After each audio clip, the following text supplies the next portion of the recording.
Moving up next to our last presentation for this session now, before our discussion, right? So now we're gonna have Dr. Chris Sievers talking about on-farm success for measurable impact on the finisher phase specifically. So Dr. Sievers is a veterinarian at Swine Vet Center, where he has practiced since graduating vet school from Iowa State University. He works with mid-sized producers across Iowa in all 3 stages of production. And Dr. Sievers currently resides in Storm Lake in Iowa and is blessed with 3 boys, and I enjoy the outdoors with him. So thanks for joining us.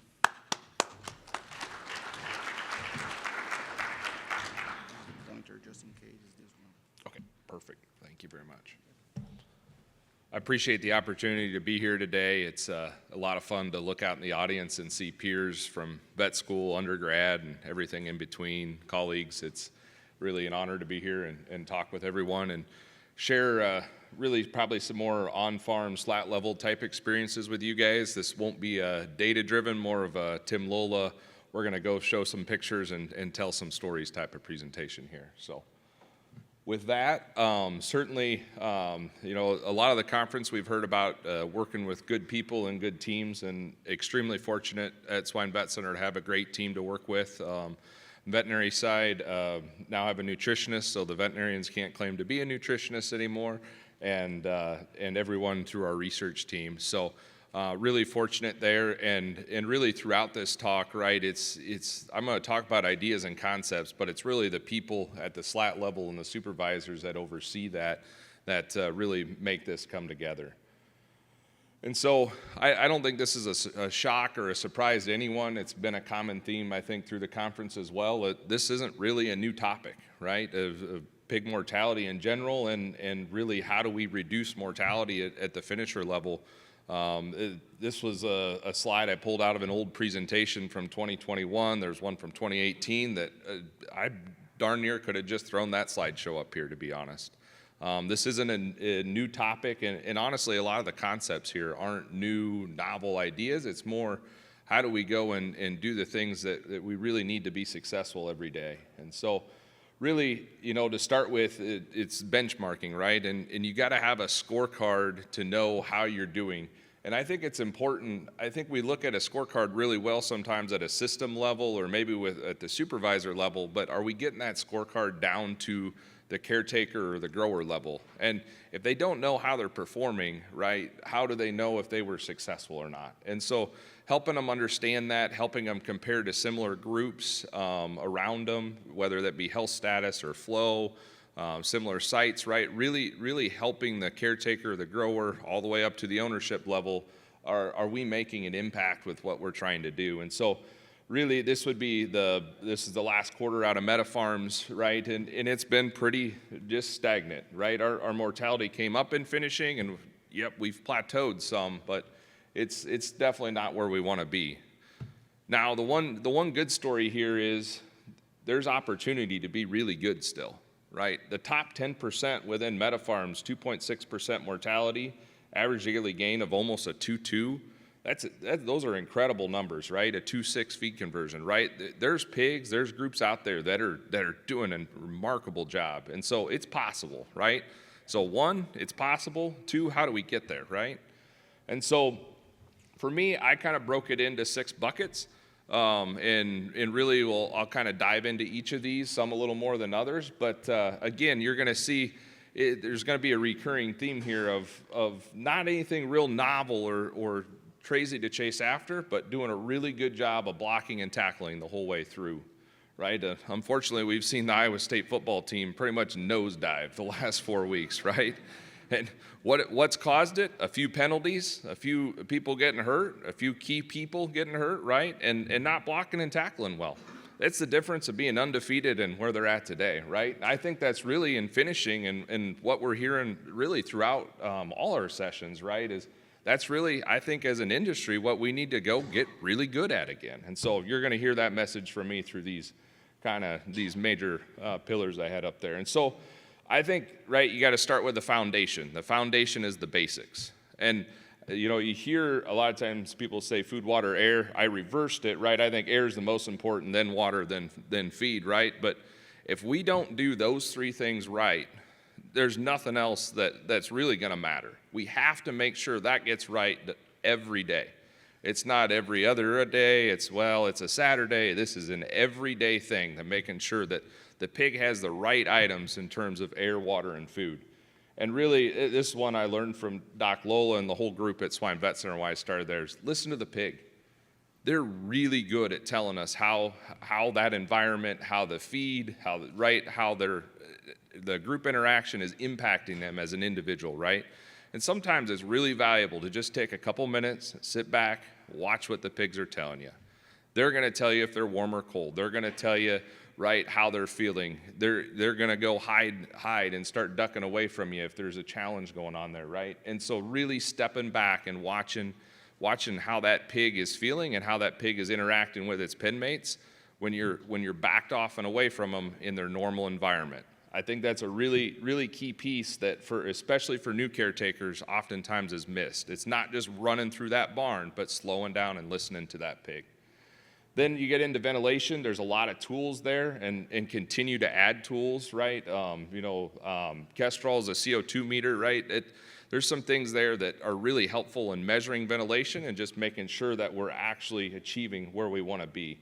Water intake, and I'll touch on this one in the kind of the response piece of this talk as well, but are we measuring it, and are we actually understanding what we're writing down on the paper, right? And the same goes for high-low temperature, right? Are we really understanding what we're writing down, or are we just recording it to record it every day? And I think those are really key metrics, again, to tell us how that pig's doing, right? And then as a finishing talk, maybe not quite as impactful, but certainly on the nursery side, the pH and understanding that and using some acidifiers in water has been a huge win here, and especially helping out with more and more Duroc pigs. Out of feed events. This is one where I probably didn't really understand the impact of out of feed. We talk about the 4 or 5 days for a 24-hour event. Well, how about the 3 or 4 twisted guts? How about, this pen really didn't fill up as fast, all the fighting, all the aggression, and then how many times does it really happen? As we're getting more technology in the barns that actually can log these out of feed events, it's incredible the difference in closeouts. That if you take the out of feed events versus closeout performance, it's incredible the data that you get to see there and in the difference that those really do make. And then finally, just making sure we got those feeders set right, especially as we're going through our different diet stages. And just a few things on ventilation, right? It's not just humidity, right, but getting into the gases, making sure it's right for the different ages and stages of pig and all the different, really, not only health, but performance parameters that ventilation can impact. This is one that, again, I've learned on, and working closely with producers, I've learned on is, are we starting feeder pigs when they move from the nursery to the finisher at the right temperature? The big difference is, right, they're coming off of plastic floor most of the time, going to hopefully dry concrete. There's wet concrete. This is the effective temperature difference that they feel if you take 70 degrees minus whatever that category is that they're feeling when they come in. And so it's a dramatic difference. And I'd challenge the room, don't be afraid to go higher for the first day or two after that pig just got stressed, wet, and all the changes it went through from the nursery to finisher of not being afraid to approach 78, 80 degree set points on starting feeder pigs. Now, it doesn't need to stay there and burn a bunch of LP for the producer. It can come down quickly, but it really helps reduce stress of looking at a little different starting set point. And then also, if we're bringing in challenge groups of pigs, use some of our other tools that we know from wean to finish and raising those pigs. And don't be afraid to put mats down. Don't be afraid to use some additional feeders, right? Make sure we adjust to the group of pigs that really is coming into our barn. And so then there's also the common causes that you run into, right, that drive our true ventilation and what that pig feels, right? The temperature probe is the almighty driver of what that barn is going to do. And if we don't have it in the right area clean, that's a big problem, because that's not telling the controller to do the right thing, right? And so making sure they're clean, they're placed right, that 51 inches for finishing above, right, and making sure we're as close to that environment as we can get so that way the controller's adjusting properly. Another one, right, the forgotten pit fans. It is incredible the difference between a clean and a dirty pit fan, the efficiency, and then, right, we expect it to do this, but if it's dirty, broken, something's wrong with it, it's actually doing that, right? And then also going back into the barn and making sure that we're getting the airspeed that we expect when we're setting up our ventilation off of that. This time of year is big on soffits, right, and making sure we get those clean corn husks, dirt, all that after manure's hauled. And then, you know, the older facilities get, and facilities are certainly aging, especially on the finishing side, right? They're kind of the forgotten children some days, making sure those doors are sealed, we don't have the holes in the curtains, inlets are working properly, all those things matter, right, to that pig's environment. And so the other thing is just true daily caretaking. There's nothing novel or unique up here, but it's truly walking pens every day, treating pigs every day, polling pigs when they need to be, right? Pigs don't choose to get sick on Monday and Friday. We got to make sure we're doing that every day. And helping from our end, helping the caretaker to believe that they can actually make a difference, right, with doing daily treatments and polls, using examples, using other groups within closeouts to help them see that difference and actually get that done on a daily basis. And the other thing from our end is, are we allowing them enough time based off of the spaces they're choring to actually accomplish doing these things daily? And it's a good question to sit back and ask yourself if that's achievable with what they have for spaces, right? Next one, get into is pre-fill plan. I think this is probably, it's one of the most forgotten things, but yet the most important things. If we don't set that barn up right and we're not ready for that pig, we're already losing, right? We heard it from JBS yesterday on farrowing of have all your supplies there ready to go so that you're not running across the barn to get them, right? Same goes here. Have this barn set up, right? We just said wet concrete's worth another minus 10 degrees on temperature, right? Make sure it's warmed up. Make sure the grower knows how we're gonna fill it. What flow of pigs is coming? What are we gonna expect? Man, does it help when they feel part of that, of knowing what's coming and what they're gonna deal with on a challenged group of pigs. They work so much better hand in hand with you to help improve those rather than going, gosh, got another PERS groups of junk pigs, right, sent to me, and what am I supposed to do with these, right? If you make them part of it and help set the expectation of what's achievable, it really goes a long ways. And so a lot of other things, just making sure we have all our supplies there before pigs get there. That way the caretakers and supervisors can get their jobs done effectively. Next one's biosecurity. And I'm not gonna make this PERS and biosecurity talk. It certainly could be, and obviously we know the impact of what those have. But it's really, if you're getting clean pigs in, we gotta keep them that way. This is becoming a yes-no question with PERS. Even healthy, clean feeder pigs, when they get lateral breaks of PERS, is devastating. It's devastating for the producer having to deal with it. It's devastating for the financial losses, and then, right, and once it's in the area, does it put pressure on other sites on top of it? And so doing this right, and really it comes back helping that caretaker believe that they can make a difference every day. If they don't believe they're gonna make a difference, guess what? When no one's watching, they're gonna walk right out to that feed bin. They're gonna go right to the dead box. I've seen it, right, witnessed it many, many times. And you ask a question, and they just really don't believe that they can make a difference. And so using some of the different studies, using some different tools I'm gonna go through here to truly help them feel like that they can make a difference and keep PERS, PD, other diseases out of their sites, right? And we talk about clean, dirty lines and finishers. I think sometimes it becomes a painted line. I challenge the group that try to get away from the painted line, at least get to something physical. If it's something they have to step over, it seems like there's something that clicks, right? That at least they're having to think about it.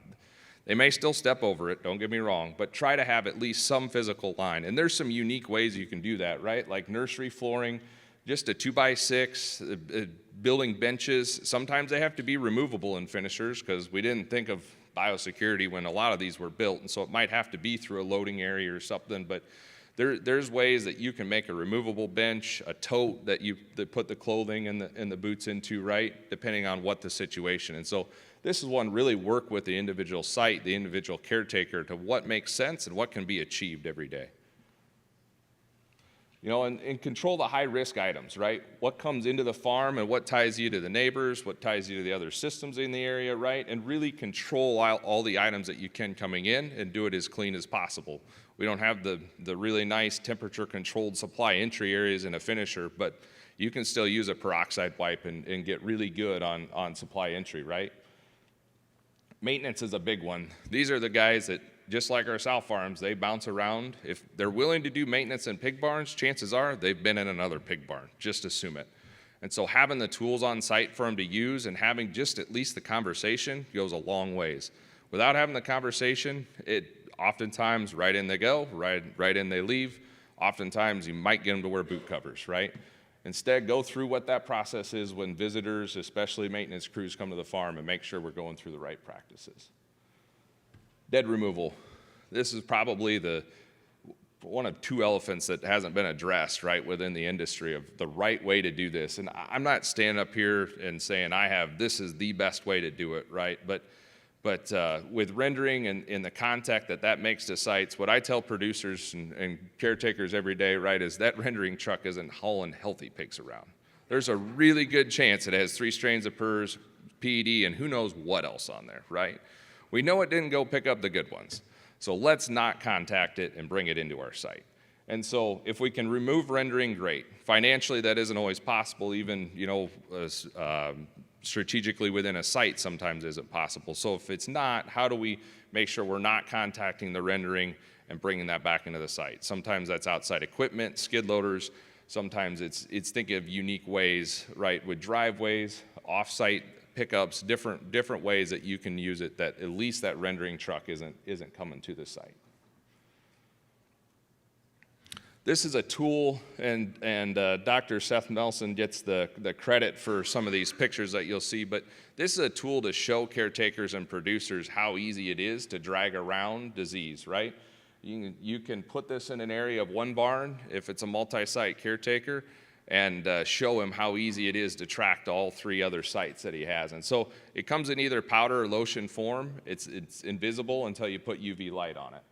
And so there's a few examples here. You can see where they put their foot down, hand down on the wall. And so did a little fun experiment. Again, the new vets get to have all the fun, right? But what does it look like, the difference between changing in and showering in? So this is applying with doing nothing. Here would be after changing in. Still quite a bit of contact over our coveralls because our hands didn't get cleaned, right? And still a fair amount even on our hands and face. This after showering in. It really is a remarkable difference between those of what you can achieve in being clean. And so at a minimum, if we're doing this one right, we got to have a good hand wash station, a way to wash. I always say elbows down, right? Wearing gloves, I think, is another one, right? That shows you your hands touch so many things. Your cell phone is the other one, right? That contacts so many sites. And so doing the best we can with biosecurity and using tools like this to actually show the caretakers rather than just say, we got to do X, Y, Z. And why does biosecurity matter? PRRS. I think all of us in the room have gotten to experience this at different levels today. It's definitely made it to farms that have been negative for 20 plus years. It's made it to areas it shouldn't, and it's been tougher than it ever has been. And why is that? And in PRRS, really, not to get too scientific, but through EVP course, it was interesting. One of the immunologists that came in, think of it as knocking out the control center of the immune system. And it really means that pig can't mount its normal response to a strep infection, to a parasuis infection, or a skin infection. And that's why we see such a wide range of, we got a greasy pig over here, we got a pig thumping from respiratory disease over there, and a downer from strep over here. It's because that immune system really is wrecked. And so the reason I say that is, how can we support that pig, especially in these PRRS challenge pigs, to help bring that back closer to normal, right? And sometimes that's warmth, sometimes it's getting to eat a little bit, right? Using some anti-inflammatories to get that done. And like I said, unfortunately, it's becoming a lot more severe, and I was one of, probably more individuals than want to admit it, that dealt with it was a 124 L1C.2 virus that was in northwest Iowa last year, and it was honestly the most devastating thing I've ever seen. We had pigs with 10 to 15% normal water intake for almost 2 weeks. Some of the groups approached 50% mortality, and we're talking about vaccinated, healthy feeder pigs that were under 2% nursery groups. We heard stories of going even higher than that, right? And I won't get into all that, but it really felt almost helpless. And so it comes back to that biosecurity and keeping it out. And then I'll go into, what did we learn from some of those situations from a response standpoint as well. But it truly it's becoming a yes-no question. PRRS, is it positive? Poor performance. Negative? Have a chance of being really good.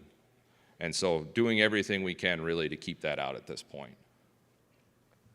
Flow health, and this kind of tails off of PRRS some, but I think it's important to cover the small bugs, right? This goes all the way back to the sow farm, and I know that's been covered a few times, so I'll be fairly brief here, right? But not only PRRS, myco, and PED, or the coronaviruses, right? Making sure we're negative for those three at placement, keeping them negative with biosecurity. But what about these other bugs, right? And what's the history of that sow flow been? The one probably the only good thing about some of these severe PRRS breaks on sows where we've depopped them is we've got to teach ourselves what a good, clean source of, what single source sow farm can look like from a flow standpoint.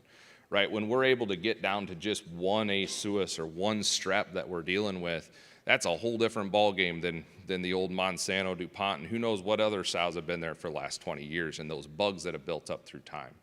Now, it's not hopeless if you have some of these, right? Some are, or you can go through and eliminate, right? Brachyspira and myco, definitely, they're bugs you can eliminate. A. suis, parasuis, strep.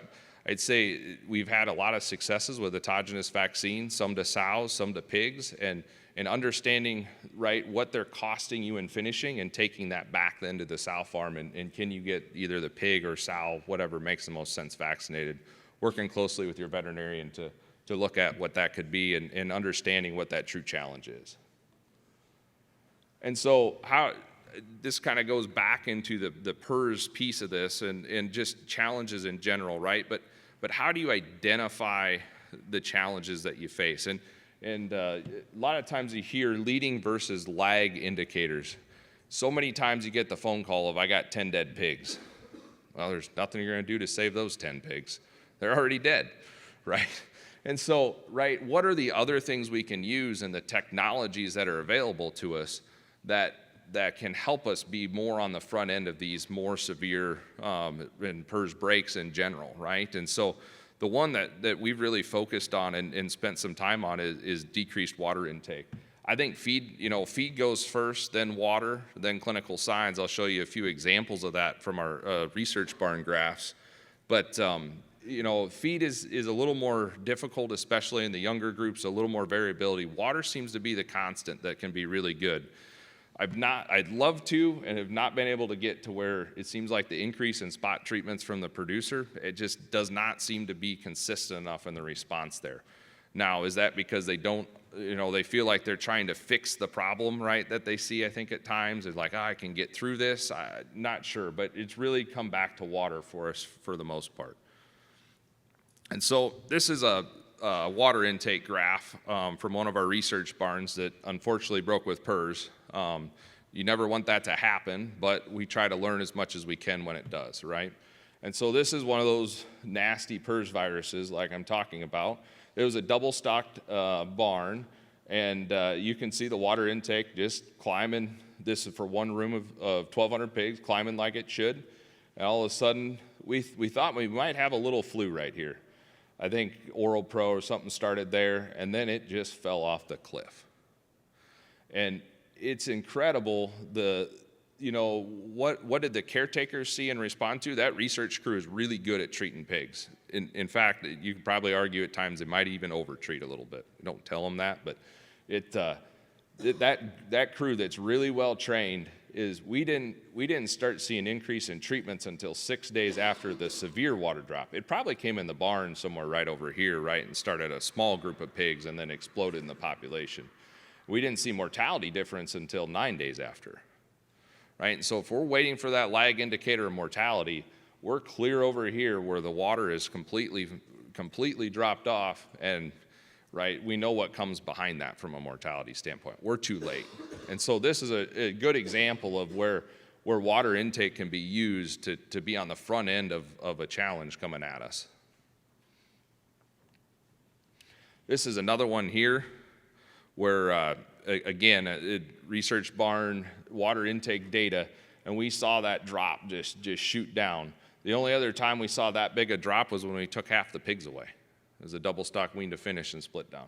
They really never recovered until about clear out here, if you think about it from a pig size and age standpoint. And so again, it kind of has a little bit of a two-phase to it. It seems like there's a few pins in the barn that probably are the start of that, right? And you see the water start, and then the cliff happens.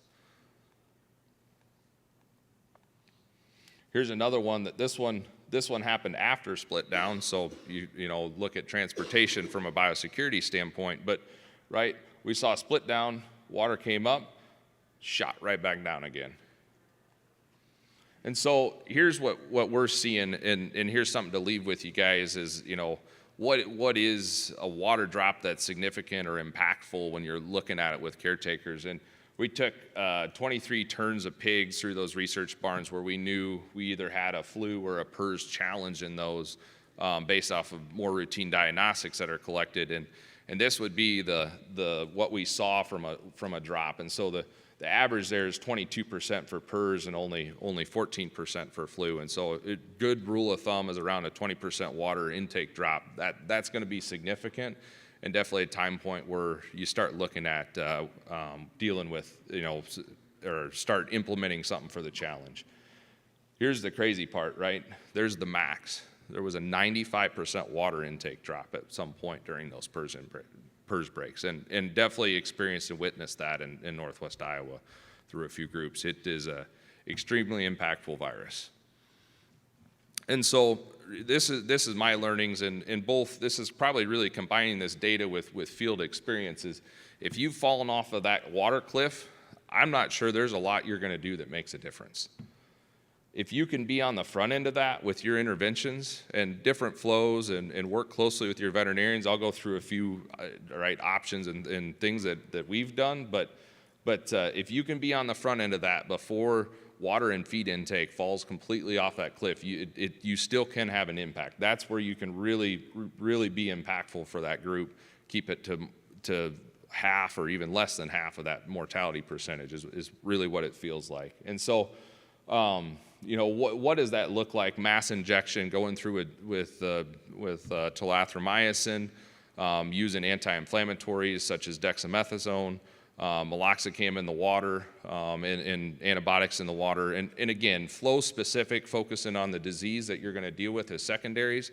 But it does seem like staying in that macrolide family of antibiotics, we can have some impact with PRRS even out into nursery and finishing pigs. And so really where that impact can happen, though, is you got to be on the front end of that cliff. If you're over here, that's where the caretakers are going to come back and say, I don't think it's worth massing the next one, right? And it's a lot of work, right? It's a lot for those guys to go through and do it, right? And it's really making sure that you help include them as part of the decision. Oftentimes, a discussion I'll have with caretakers is that you know, if we're sitting there deciding every other pig whether I should treat them or not, it's just quicker at that point to go through and treat them all, right? And really help them see that. Don't just, you need to go mass them, drop the product off and leave them, right? Help them find the resources, make sure we have the syringes, all the right things that we need to do it, and sometimes even help, right? Find the help to make that happen, knowing that the impact it can have.